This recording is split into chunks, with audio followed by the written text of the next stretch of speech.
Hello people, how are you? Welcome. My name is Adam, and welcome to Memento Mori, and I'm here with my good friend, Ursula. Hi. Okay. Hi, BookTube. It's been a while, it's been a couple of years. It has been. Yeah, it was a very controversial video.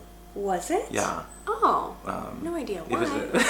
I think it's mainly because I made fun of Harry Potter people. Oh, not about YA. Not about you, not about you. It's more about, yeah, the YA and the Harry Potter people. Very controversial. I'm down in Southern California visiting Ursula. Honored to be in your home because you don't like people in your home, especially men. That's true. It's true. Very hostile.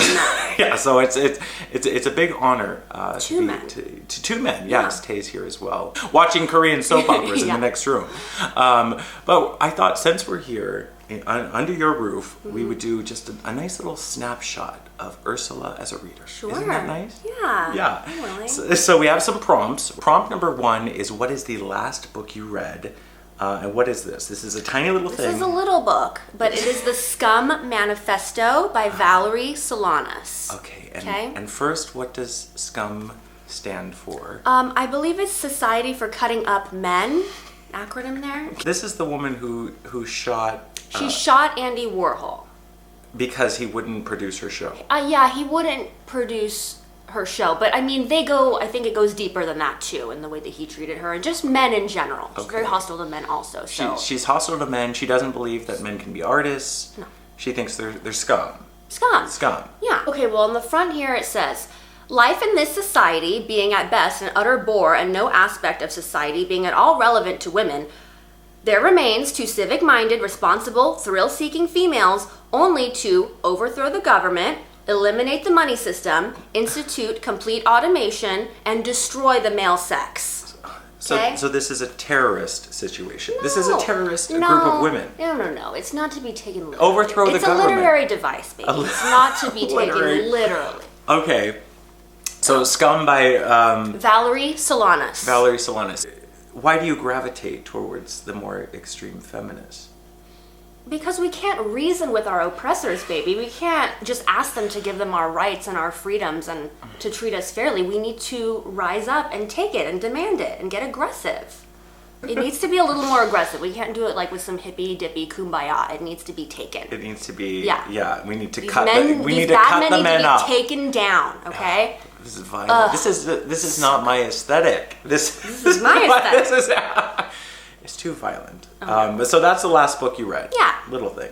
Yeah. Scum Manifesto. Yeah. Just pick it up on Amazon. Here it is. Okay. Prompt number 2 is, what is the book or books that represent your kind of young adulthood? So I'm thinking like 12, 13 years old. Okay, well this would be even before that, but the books that really got me into reading as a child were the Goosebumps books by R.L. Stein. Goosebumps. Are they feminist works as well, or? I wasn't reading them through a feminist lens at that time, but I think they're probably pretty neutral. I don't know. Yeah. Maybe I should revisit them. I think Night of the Living Dummy had some very undercurring feminist themes in it. Really? If I remember correctly, yes. Okay. But yeah. But do you remember any of the specific titles? The first one I read was called Go Eat Worms. Oh, God, and it was like classic. total gross out, just like worms everywhere. Yeah. Worms in the backpack, worms everywhere. Loved it. Loved it. Night of the Living Dummy. Yeah, classic. There was like 4 of those. Oh yeah, Be Careful What You Wish For.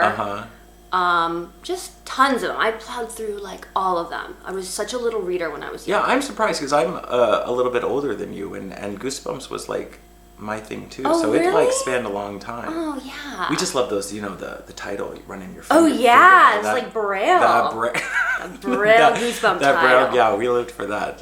So yeah, I was behind the Goosebump too. But you were never like, you weren't like. I wasn't into the Animorphs. Horse books, like there was like horse girls. Oh they read like books about horses. Oh no. No. I dabbled in Babysitter's Club. I read maybe one Animorph. And the Animorphs. That's where they like turned into dolphins? Yeah. Okay. Slowly transformed. And then I thought for the next prompt, I would go and I would just go to Ursula's bookshelf, her little bookshelf, and I would pick out 3 books that I think kind of represent her as a whole, just kind of as a reader. Okay. So first off, we have the Dworkin Collection. The Dworkin Collection. Thing. So good. So what? This is the classic. That's the my fave. Women. Right-Wing Women. Yeah. My favorite Dworkin. Dworkin. That's what you read from before. Yeah. Letters from the War Zone. And that's Dworkin, of course, and her signature look. Okay. Overalls, right? Oh, she's got her signature overalls. And then what? This is 50 Intercourse. Shades of Intercourse. No. This is Intercourse. Okay, Intercourse by Dworkin. So what? This is... it's all about sexual intercourse. Okay. And the politics of intercourse. Okay? The Dworkin collection. Yep. Would you say this is more extreme or less extreme than Scum? Well, I would say Scum is more extreme because Dworkin is not advising to kill men. She's still pretty extreme. It's just so visceral and crass or crudely worded, some of it. But it's like you need to go there because that's really the reality of the situation. That's the only way we can deal with men. Yeah. You need to get on their level. And then secondly, we have Sylvia Plath, the bell jar, of course, the classic. It represents me. I think it represents you because it's this woman. You definitely have like a crazy side. Oh yes, definitely. But probably if we digged in, mentally, it's due to men, right? And the confines that is put on you as a woman. Yes. Which it is for what's her name, Esther, within the bell jar. There's a person on the booktube, a watcher of mine, this young man. He messaged me and he says that I looked like Sylvia Plath. Really? Yeah. Oh, wow. I think it's kind of my calm demeanor in which I speak very poetically, mixed with my soft looks. Oh, here she is. It does look like you a little bit. Can you see that? I'm the Sylvia Plath of booktube. Yes. Yeah. The bell jar is number 2. And then, here we go. Selfish by Kim Kardashian. Yeah. The classic, which nonfiction, just pictures. There's some words. And signed. Autographed. You wait in line for this. Yeah, I waited in line. I called out sick from work. Had to go to Barnes & Noble. This is where it is because Ursula is very feminist, very, very active within that, but also there's a different form of feminism, which you think Kim represents. I love pop culture. Well, she's a problematic fave.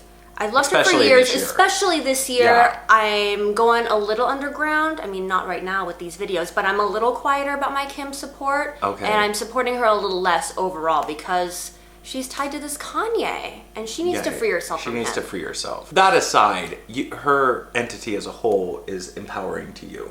Yeah. This is kind of. And I like her because I see myself in her. And I love myself. So when I see Kim, my love of Kim stems from my love of myself. I think we have a lot in common. When I see her, I feel like I'm looking at me. Selfish. And then I thought, okay, we're going to end with just some quotes, as we did before. And this time, because we talked a lot about, I'm sorry, I forget this woman. Scum Manifesto. By who? Valerie Solanas. Valerie Solanas, yes. The Scum Manifesto. Yes. So we're going to do the top 5 quotes from Scum Manifesto, okay? Ready? The company of even the lowest female is preferable to his own or that of other men, who serve only to remind him of his repulsiveness. But females, unless very young or very sick, must be coerced or bribed into male company. Okay. God. Having an obsessive desire to be admired by women, but no intrinsic worth, the male constructs a highly artificial society, enabling him to appropriate the appearance of worth through money, prestige, high social class, degrees, professional position, and knowledge. That sounds fine to me. Being completely self-centered and unable to relate to anything outside himself, the male's conversation, when not about himself, is an impersonal droning on, removed from anything of human value. But the male artist, being totally sexual and unable to relate to anything beyond his own physical sensations, having nothing to express beyond the insight that for the male life is meaningless and absurd, cannot be an artist. How can he, who is not capable of life, tell us what life is about? A male artist is a contradiction of terms. A degenerate can only produce degenerate art. She obviously never saw any of my videos. Ugh. You passed too soon.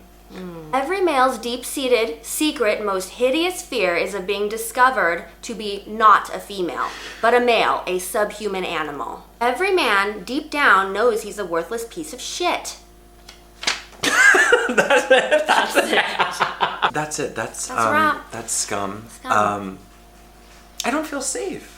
I feel unsafe You here. can be part of the Scum Auxiliary. What's the Scum The Scum Auxiliary? Auxiliary is men that are cooperative to the cause and know they're a piece of shit and are willing to fight to destroy the other bad men. So you can join the team. Do you want to join the Scum? We're the Society for Cutting Up Men. Do you want to be part of the auxiliary or not?